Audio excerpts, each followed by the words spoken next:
Hello guys, कैसे हैं आप लोग। नमस्ते, good morning, good afternoon, good evening to all.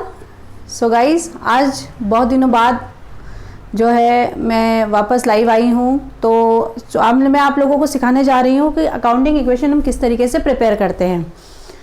सो देखिए, अकाउंटिंग इक्वेशन होता क्या है। अगर आप लोगों को कैमरा वगैरह सब सही दिख रहा है, कोई प्रॉब्लम तो नहीं है, तो आप मुझे बता सकते हैं। Is it okay?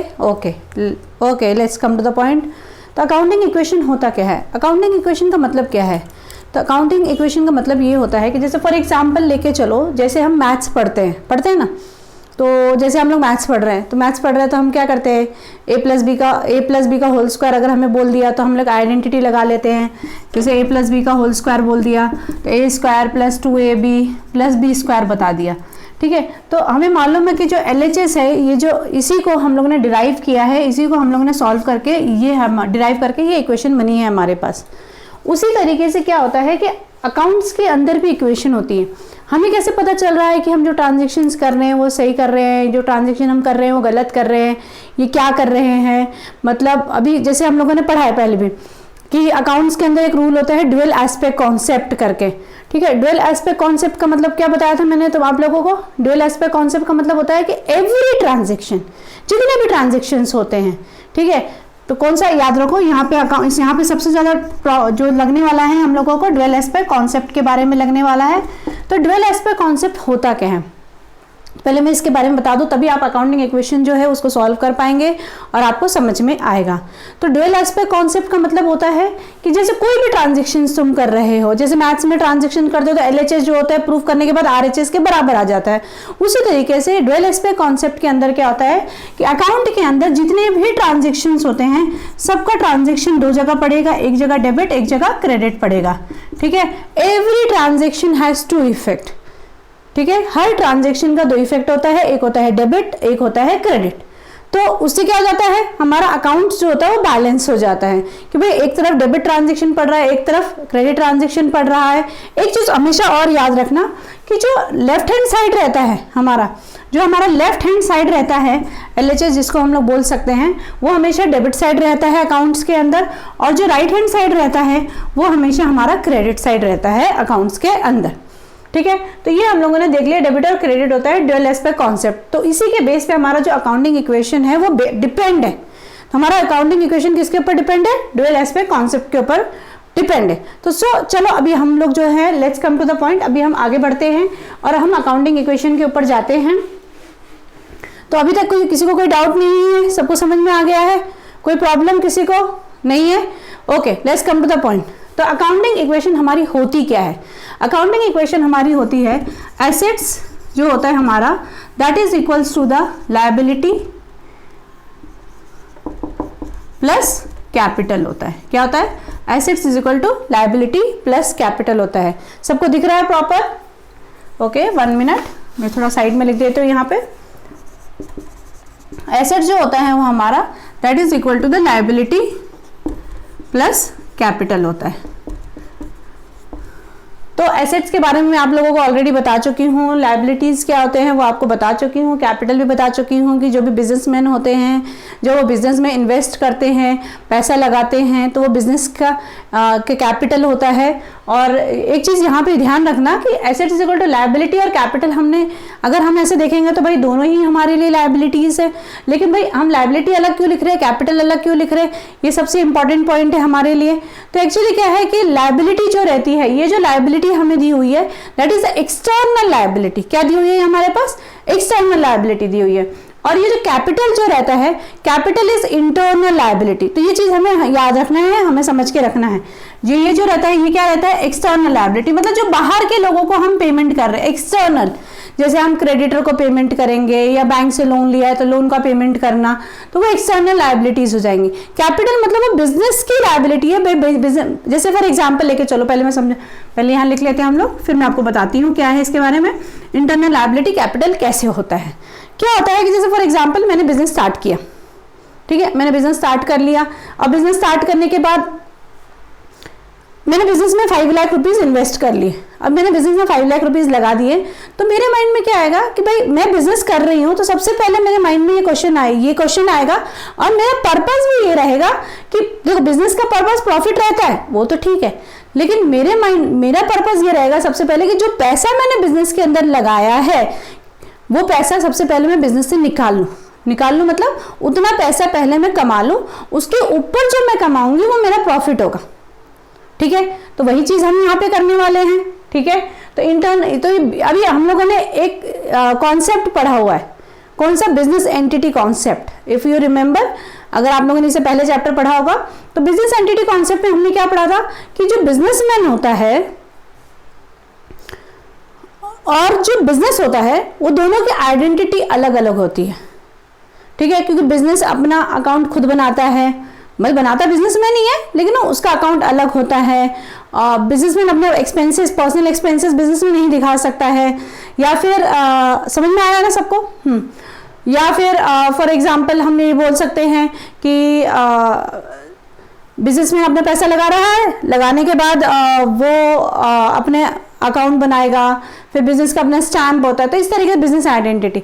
तो वही चीज बोला गया है कि जो भी पैसा हम बिजनेस में लगाते हैं तो बिजनेस बोलता है कि भाई वो मेरी लायबिलिटी है, सबसे पहले मैं बिजनेसमैन को पैसे रिटर्न कर दूं, उसके बाद जो कमाया जाएगा वो प्रॉफिट हो जाएगा।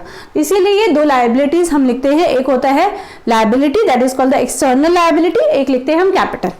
ओके, चलो हम एक एक ट्रांजेक्शन पहले समझेंगे। तो मैं आज जो है आप लोगों को समझाऊंगी कि अकाउंटिंग इक्वेशन एक्चुअली प्रिपेयर कैसे किया जाता है।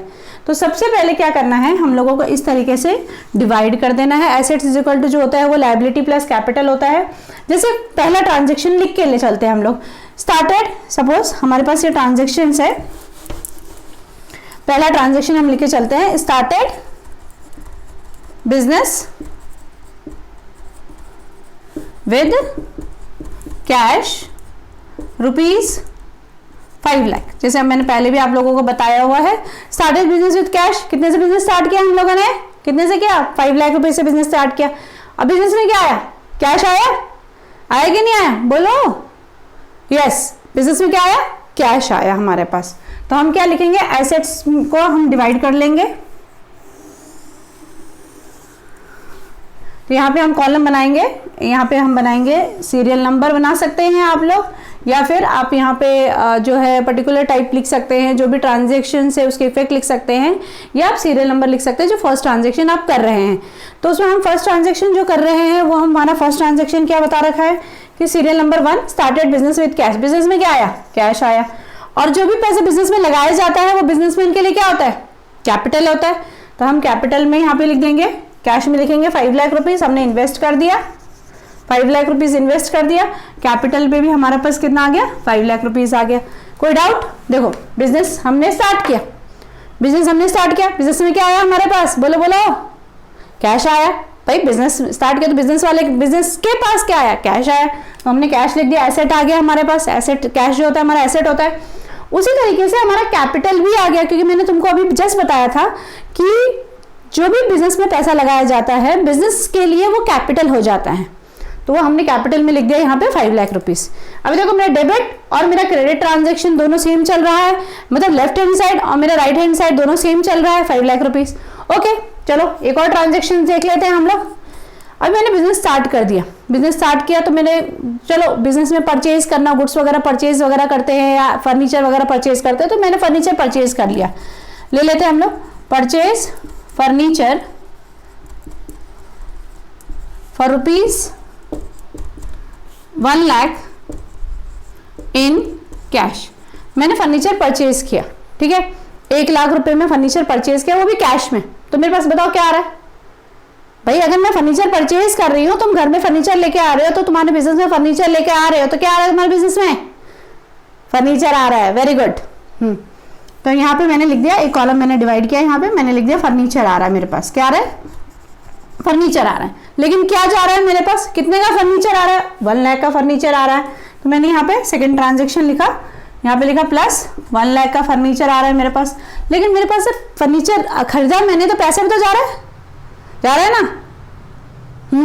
तो पैसा जा रहा है, फिर पैसा हमें क्या करना पड़ेगा, कम करना पड़ेगा। भाई पहले 5 लाख रुपए थे, अब पैसे हमारे क्या हो गए, कम हो गए, क्योंकि 1 लाख का हमारे पास फर्नीचर आ गया। तो हम लोग चलो इसमें से 1 लाख रुपए माइनस कर देते हैं, ये 1 लाख रुपए हमारा कैश चला गया। अब देखो दो ट्रांजेक्शन हुए कि नहीं हुए, तो हर ट्रांजेक्शन 2 बार होंगे, मतलब 2 ट्रांजेक्शन्स होंगे। हर एक इफेक्ट का ट्रांजेक्शन जो होगा, जो भी हम जितने भी ट्रांजेक्शन है वो 2 बार या तो आ रहा है, कुछ जा रहा है, कुछ ना कुछ होगा, कि किसी के लिए कुछ आता है तो कुछ जाता है, वही चीज यहाँ पे होने वाली।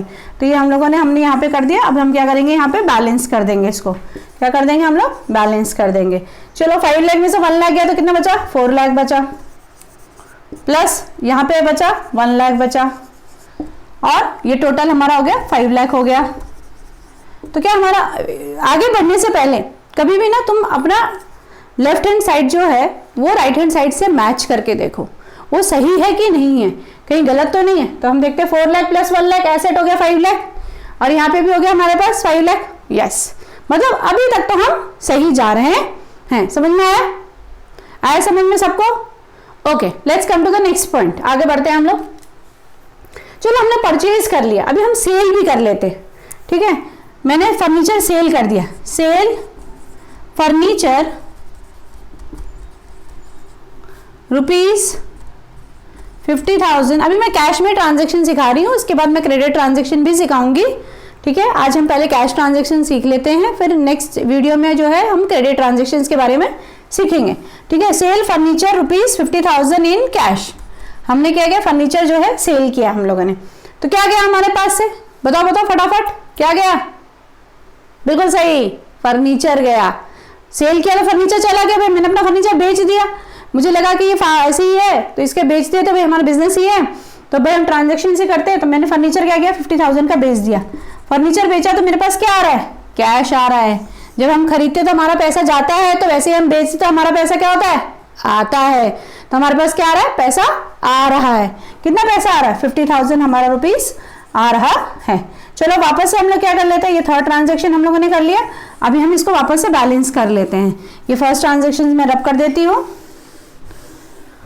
ठीक है, तो यहाँ पे हम बैलेंस करते हैं। 4 लाख में से 4 लाख में 50,000 आ गया, तो ये क्या हो गया हमारे पास 4,50,000 आ गया। फिर ये क्या हो गया, प्लस 1 लाख में से 50,000 चला गया, तो ये हो गया 50,000। कैपिटल में कोई ट्रांजेक्शन नहीं हुआ है, तो एज यूजुअल हम 5 लाख जो है वैसे का वैसा ही लिख देंगे। तो ये हमने 5 लाख लिख दिया। तो ये हमने 3 ट्रांजेक्शन अभी किए, तो जरा हम चेक कर लेते हैं। 4 लाख 50 प्लस 50 कितना हो गया, 5 लाख हो गया हमारे पास। ठीक है, और ये कितना हो गया, ये भी हमारा हो गया 5 लाख हो गया। मतलब हम ये बोल सकते हैं कि हमारा जो LHS है वो हमारे RHS के बिल्कुल बराबर चल रहा है। आया समझ में सबको? आगे सीखना है और चलो एक ट्रांजेक्शन और सीख लेते हैं। अभी हम जो है ट्रांजेक्शन जो है that we will learn about the credit transaction. अगर हम क्रेडिट में परचेज कर रहे हैं या क्रेडिट में सेल कर रहे हैं तो उसका भी क्या ट्रांजेक्शन होता है देखते हैं। ठीक है, मान लो फॉर एग्जांपल लेके चलते हैं, इसको एक्सटेंड कर देती हूँ मैं थोड़ा सा। परचेज, अभी मशीन खरीद लेते हैं, भाई बिजनेस है तो मशीन भी लगेगी हमें बिजनेस में।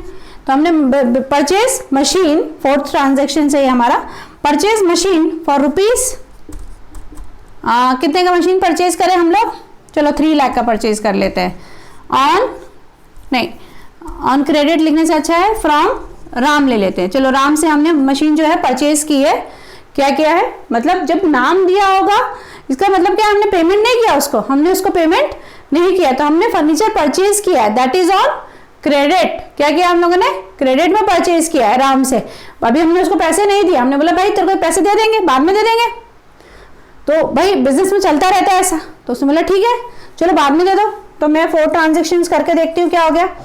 मैंने मशीन परचेज किया, अब तो ये नया एसेट आ गया मेरे पास, क्योंकि मेरे पास कैश का कॉलम है, मेरे पास फर्नीचर का कॉलम है। अभी मुझे किसका कॉलम बनाना पड़ेगा, मशीन का कॉलम बनाना पड़ेगा। चलो हम मशीन का कॉलम बना लेते हैं। मशीन खरीद ली हम लोगों ने, कितने की मशीन खरीदी हम लोगों ने, 3 लाख की मशीन खरीद ली हम लोगों ने, खरीद ली। आया समझ में? तो मैंने मशीन में लिख दिया 3 लाख। पैसे दिए क्या हमने उसको, बोलो बोलो, पैसे दिए क्या हमने उसको, नहीं पैसे तो नहीं दिया उसको हम लोगों ने। तो अभी हम क्या करेंगे भाई, ठीक है चलो अभी हमने उसको पेमेंट नहीं किया, तो भाई वो हमारी लायबिलिटी हो गई। अब आज नहीं तो कल तो देना ही पड़ेगा ना उसको। आज नहीं तो कल उसको हमें देना ही पड़ेगा। तो मतलब हमने राम को देना पड़ेगा। तो राम, अभी मैंने परचेज ऑन क्रेडिट किया तो क्या हो जाएगा, क्रेडिटर हो जाएगा। राम क्या मेरा क्रेडिटर है, मुझे राम को पेमेंट करना पड़ेगा, मुझे राम को क्या करना पड़ेगा, पेमेंट करना पड़ेगा। तो ठीक है, मैंने यहाँ पे लिख दिया